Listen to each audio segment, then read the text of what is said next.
aprecio dentro de los estudios nuevo testamentarios por la diversidad cultural presente desde los inicios del cristianismo es otro factor que nos motiva a reconsiderar la forma de enseñar la historia del cristianismo. La presencia de pardos, medos, elamitas, cretenses y árabes, junto con residentes de Mesopotamia, Capadocia, Frigia, Panfilia y Egipto, en Jerusalén en el día de Pentecostés, muestra que el amor de Dios por el mundo, expresado en la vida, la muerte y la resurrección de Jesucristo, fue acogido de inmediato por personas de muchas diferentes culturas. Pablo Richard habla del error geográfico en la interpretación de los orígenes del cristianismo, un error que se basa en una lectura equivocada de los Hechos de los Apóstoles. Esta lectura representa los inicios del cristianismo como un desarrollo lineal que empieza en Jerusalén, ¿verdad? Y va hasta Roma. Y ignora las fuentes que surgieron de comunidades cristianas en lugares como Galilea, Samaria, Siria del Sur y el norte de África. También pierde de vista la expansión del cristianismo al este en las primeras décadas después de la muerte de Jesús.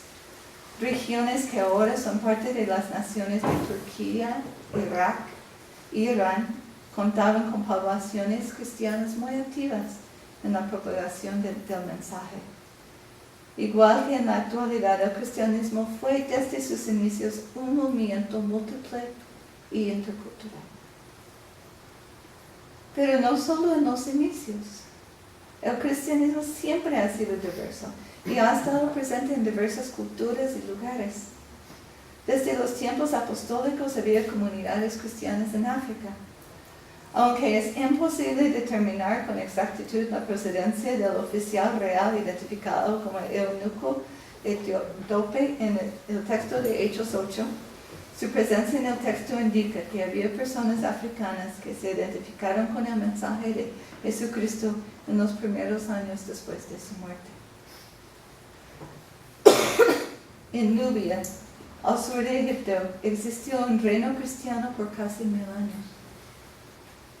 La iglesia de Etiopía, cuya presencia se puede verificar desde el siglo IV, desarrolló sus propias tradiciones cristianas y funcionó como un símbolo muy poderoso de un cristianismo autóctono africano hasta hoy, tanto para comunidades cristianas en el resto de África como en la diáspora africana. La iglesia copta de Egipto sobrevivió la llegada del Islam en el siglo VII y sigue celebrando su fe bajo formas litúrgicas propias. Según Andrew Walls, la presencia del cristianismo en África ha sido tan determinante que para conocer algo de África hoy hay que estudiar el cristianismo. Y para conocer algo sobre el cristianismo hoy hay que estudiar África. Los teólogos y teólogas de América Latina, Asia y África que están articulando teologías contextualizadas han insistido y seguimos insistiendo que las categorías de la teología europea, a pesar de sus pretensiones universales, son también productos de un contexto histórico específico y por lo tanto no son ni pueden ser normativas para la reflexión teológica en otras partes del mundo. Grupos marginados en Europa y América del Norte, incluyendo las mujeres, reclaman también su derecho de pronunciar sus propias palabras sobre Dios. La teología hoy es polifónica, pero la enseñanza de la historia del cristianismo no lo es aún en la mayoría de los casos. Junto con el desarrollo de teologías locales están surgiendo nuevos acercamientos a las historias locales, eso sí, se puede notar. Dentro de los esfuerzos podemos ubicar el trabajo de CEILA, la Comisión de Estudios de la Historia de la Iglesia en América Latina y el Caribe, que ha buscado estudiar la historia de las iglesias del continente desde la óptica de los grupos excluidos y oprimidos. Pero a pesar del rechazo del eurocentrismo expresado en estas teologías no se ha visto, como bien lo nota Lamed Sani, quien es un teólogo africano. La producción de obras históricas innovadoras que desplazan en Europa del centro de la historia cristiana. La historia de la cristiandad occidental sigue funcionando como metanarración y se sigue estudiando la historia de Europa para conocer el significado de la fe cristiana. Y ahí estamos. Permiso. Entonces, ¿qué vamos a hacer? ¿Qué es la propuesta? ¿Verdad? Ese es el problema. Entonces, estamos trabajando en una institución teológica. Entonces, algo que marca el trabajo en una institución teológica es mirar, intentar discernir dónde Dios se mueve dentro de la historia. Tenemos que trabajar con todo lo que exige la disciplina de la historia. Hay que usar los métodos de la investigación histórica crítica sin olvidar lo que ofrecen las ciencias sociales. Pero es el compromiso de la fe que distingue lo que hacemos aquí, en nuestro intento de reconstruir la historia de las comunidades cristianas.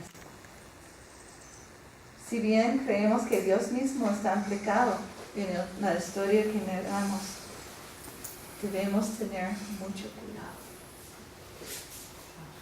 Como señala Andrew Walls, no se debe producir mala historia diciendo que es buena teología. Por eso es importante explicitar la perspectiva histórica que informa el trabajo de investigación histórica. El pueblo de Israel afirmaba que el Dios que les había liberado de la esclavitud en Egipto era el Dios que había creado todo el mundo.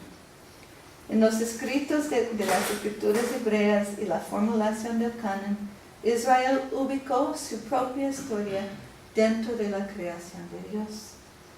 El monoteísmo de Israel, como menciona Justo González, exigía ser enmarcado dentro de una historia universal.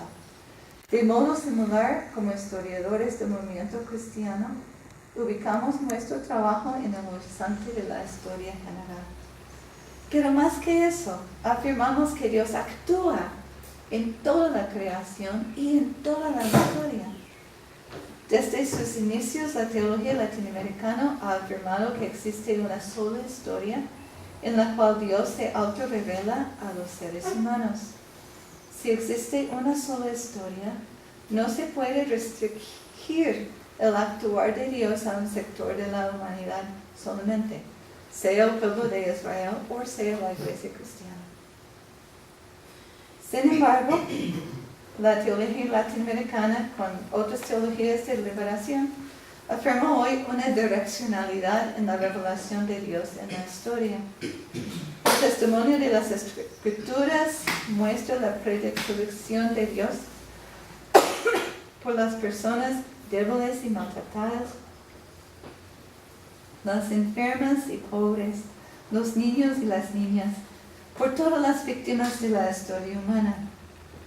Como dice Gustavo Gutiérrez, la opción por el pobre significa, en última instancia, una opción por el Dios del reino que nos anunció Jesús. Con sus palabras y acciones, Jesús predicó la cercanía del reinado de Dios como buenas noticias para los y las pobres. Seguir a Jesús, optar por los y las pobres en el presente, implica también el compromiso de releer la historia desde abajo, desde las experiencias y luchas de los grupos vencidos. Es necesario recuperar las memorias subversivas para nutrir la esperanza en el presente. Estudiar la historia, como nos recuerda Dale Irvin, es un acto de solidaridad con los muertos, especialmente con las personas que murieron como víctimas de injusticia. Dado el apoyo que muchas iglesias han prestado a proyectos de colonización y explotación, se hace necesario recuperar las voces disidentes de las comunidades que viven su fe en Cristo de otros modos, aun cuando fueran calificados de herejes por los poderes eclesiales y civiles. Este compromiso con las víctimas no solo nos indica hacia dónde debemos dirigir nuestra mirada. Afirmamos con John Sobrino que el lugar más apto para entender y vivir la fe en Jesucristo, la víctima que Dios resucitó de entre los muertos, es precisamente al lado de los y las crucificados y crucificadas de la historia. Entonces, el compromiso tiene que ver también con desde dónde miramos la historia del cristianismo mundial y a quienes escuchamos en el momento presente. Un grupo de mujeres mayas viviendo en el altiplano de Guatemala tienen, sin duda, preguntas muy distintas sobre el pasado de las iglesias cristianas que un grupo de hombres en una universidad en Alemania o los Estados Unidos. El desafío entonces no es recuperar solamente las historias de los grupos marginados, sino también permitir que las preguntas de estos grupos informen nuestros planes de estudio en los cursos sobre la historia del cristianismo. Esto nos lleva a reformular la enseñanza de la historia del cristianismo mundial. Entonces, como dije, esta discusión tiene ya algunos años. Fue el misionólogo menonita Wilbert Schenck que lanzó un desafío en las páginas del International Bulletin for Missionary Research en 1996, llamando a misionólogos y historiadores a reconstruir sus disciplinas a luz de la realidad de un movimiento cristiano mundial en su extensión y plural en sus expresiones.